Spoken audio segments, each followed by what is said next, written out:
Nil Club App. So this is a new trending app in US colleges. Is the best way for student athletes to earn Nil money.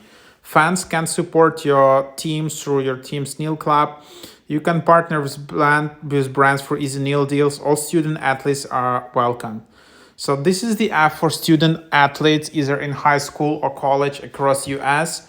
And basically you just join your team Nil Club, connect with hundreds of brands for Nil deals, earn money alongside of your teammates.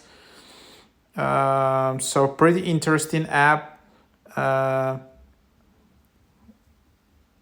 This app is great to feel like you're part of your team. Also to make income on the side. Was recommended to join by a couple of my friends.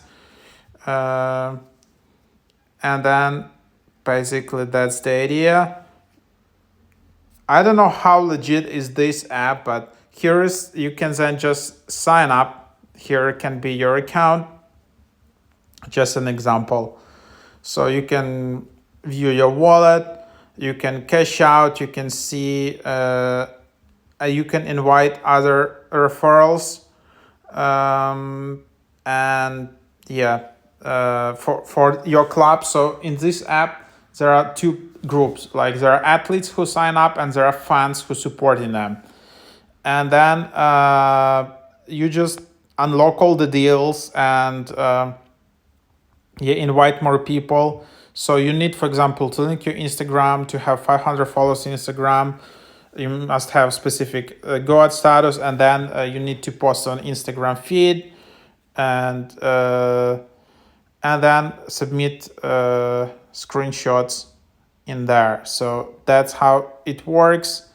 So for example, here you have home. You can see top athletes this month, and then you can just tap on them and to see the details. You can then just see all of these challenges to get in here. So invite other athletes, share your Nil Club link to grow your subscriber base. Money will be added to your balance as your club gains subscription revenue. Getting teammates to join and getting fans to support is key to growth. So basically you have this like high school team from baseball, for example. You invite other teammates to this app and you share this club on this app to your fan base, and that's basically how you get more traction and more revenue, like some side money, something like that. I don't know how legit is this app and is it really working, and but there is some virality going on. So yep, that's basically what it is in here. So you can see some trending teams which are getting some traction. So yeah, kind of that's the idea.